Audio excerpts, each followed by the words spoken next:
Waalaikumsalam warahmatullahi wabarakatuh. Saya ucapkan terima kasih atas kehadiran ibu-ibu semua yang pada sore hari ini sudah bersedia dan berkenan hadir dalam sesi FDS kita pada hari ini, yaitu untuk membahas tentang pentingnya jamban sehat, ya Bu ya. Nanti di sini kita akan bahas apa saja sih yang terkait dengan jamban sehat. Mudah-mudahan apa yang kita pelajari pada hari ini nanti akan bermanfaat untuk kita semua. Sebelum kita masuk ke sesi langkah 1 pentingnya jamban sehat, marilah kita berdoa menurut agama dan kepercayaan masing-masing. Berdoa mulai. Berdoa selesai.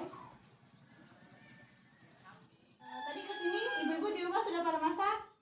Belum. Berarti setelah pulang dari sini harus masak ya Bu ya, karena ada keluarga di rumah ya.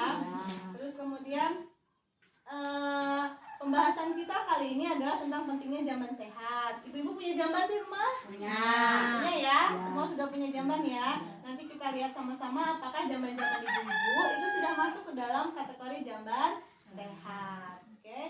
Ada 3 hal yang penting, 3 hal kenapa kita harus menggunakan jamban sehat, Bu. Yang pertama, menggunakan jamban sehat itu untuk menghindari kita dari penyakit-penyakit menular, ya. Ciri-ciri jamban sehat, kita harus tahu dulu hal-hal apa saja yang perlu kita perhatikan pada jamban. Yang pertama, pentingnya menggunakan jamban sehat. Yang kedua, ciri-ciri jamban sehat. Dan yang ketiga, cara mengakses jamban sehat. Ibu tahu nggak kenapa kita harus pakai jamban sehat? Tadi saya sudah sampaikan, supaya kita tidak tertular tidak terkena penyakit-penyakit menular. Contohnya apa, Bu?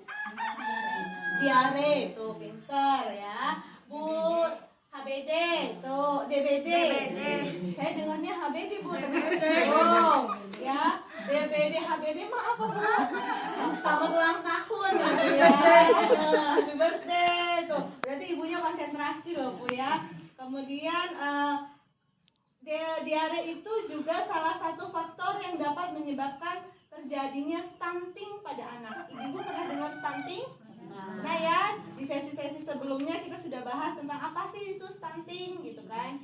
Kita sudah bahas bagaimana cara-cara kita untuk menghindari anak-anak kita supaya terhindar dari stunting atau gizi buruk gitu ya. Salah satunya dengan rajin mencuci tangan pakai sabun, dengan makan makanan yang sehat ya. Terus kemudian memberikan stimulasi pada anak dari hamil 0 bulan sampai umur 2 tahun ya. Itu stimulasi yang kita berikan. Kemudian setelah 2 tahun masih ada nggak, Bu?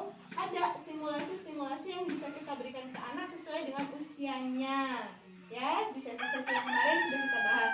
Nah sekarang kita bahas tentang penggunaan jamban yang sehat untuk mencegah stunting. Nah, salah satunya adalah tadi dengan menggunakan jamban sehat untuk mencegah penyakit diare. Diare tadi salah satu penyebab kenapa anak kita bisa stunting ya. Kalau dia sakit diare terus, bagaimana bisa badan dia menyerap gizi yang masuk ke dalam tubuhnya, Bu? Gitu ya. Itu salah satunya. Terus kemudian tadi saya sudah tanyakan, apakah ibu-ibu di rumah punya jamban? Punya ya, Bu? Alhamdulillah semua punya jamban. Saya sendiri yang belum kok, Bu. Ibu belum punya jamban, Bu. Gimana kondisi jamban-jamban ibu di rumah? Masuk nggak ke dalam kategori jamban sehat? Belum ya? Masih di luar. Oke, nanti ya. Bu, contohnya jamban sehat itu seperti apa? Contohnya jamban sehat itu yang seperti apa? Yang pertama, tidak kotoran yang kita buang itu tidak tersentuh dengan badan kita. Oh, ya. berarti saya udah Jadi, punya lebih ya, dari jadi kalau yang disebut dengan jamban sehat itu ciri-cirinya adalah salah satunya tidak tersentuh dengan kotoran itu tidak tersentuh dengan tubuh kita. Terus kemudian tidak dapat dihindari oleh lalat atau serangga-serangga. Oke, ini syaratnya jamban sehat itu yang pertama, lubang resapan septic tank berjarak minimal 10-15 meter dari sumur. Jadi kalau septic tank itu, Bu, tidak boleh terlalu dekat dengan sumur. Terus kemudian kotoran atau tinja tidak dapat dijamah oleh serangga yang tadi saya jelaskan.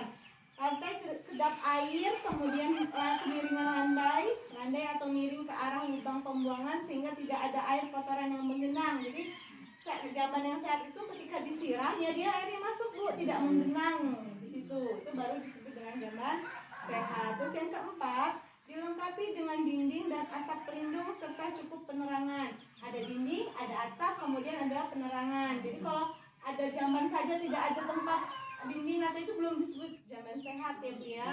Terus kemudian yang kelima, tersedia ventilasi udara. Ya, walaupun kita bilang ada cuma WC ya butuh juga Bu jendela untuk ventilasi. Nanti pengap di dalam ya. Terus kemudian yang berikutnya, yang keenam, tersedia air, sabun dan alat pembersih. Yang ketujuh, bersihkan lantai dan jamban secara teratur. Itu yang disebut dengan jamban sehat. Walaupun mungkin belum tercakup semuanya, tapi sebagian besar mungkin sudah ya Bu ya. Kecuali si ibu tadi Bu siapa Bu namanya? Bu Ratina. Nanti kita cari solusi ya Bu ya untuk Bu Ratina, bagaimana solusinya untuk beliau yang belum memiliki jamban. Kemudian terima kasih tadi untuk Ibu sudah kasih pertanyaan, sudah menanggapi apa yang saya katakan. Kemudian kita buat untuk bikin kelompok ya Bu ya. Ini kita buat 2 kelompok saja. Ini 1, 2, 3 satu kelompok, 1, 2, 3 satu kelompok. Bersama Bu Ratina masuk aja nggak apa-apa ke kelompok ini. Nanti kita akan bahas tentang apa manfaat memiliki jamban sehat bagi keluarga dan masyarakat sekitar. Silahkan didiskusikan Ibu bertiga. Saya kasih waktu 1 menit. Nanti sampaikan apa yang menjadi pendapat para anggotanya. Kelompok 1 dulu, ungkapkan dulu pendapat Ibu dan anggota sehat buat lingkungan kita sehat dan terima kasih saya ucapkan untuk kelompok 1 atas pendapatnya. Nanti kita dengarkan dulu dari kelompok 2 ya Ibu-ibu. Nanti kita tanggapi dulu bersama. Silahkan Bu, dari kelompok 2. Ya, manfaat jamban sehat ya Bu, lingkungan biar sehat, terus terhindar dari aroma bau-bau tak sedap dan nyaman buat keluarga. Terima kasih untuk kelompok 2 atas pendapatnya. Sampai di sini berarti ibu-ibu kelompok 1 dan kelompok 2 sudah paham ya manfaat dari jamban sehat itu sendiri. Kemudian ada beberapa sebenarnya kenapa kita harus menggunakan jamban sehat. Itu yang pertama, lingkungan kita lebih bersih yang tadi ya. Kemudian tingkat kesehatan kita juga jadi meningkat. Kemudian tidak perlu ke ladang, ke sawah atau ke sungai pada malam hari. Terus kemudian kita dengan menggunakan jamban sehat juga di situ kita ikut memutus penyebaran penyakit dan mencegah terjadinya stunting pada anak. Ya, Bu.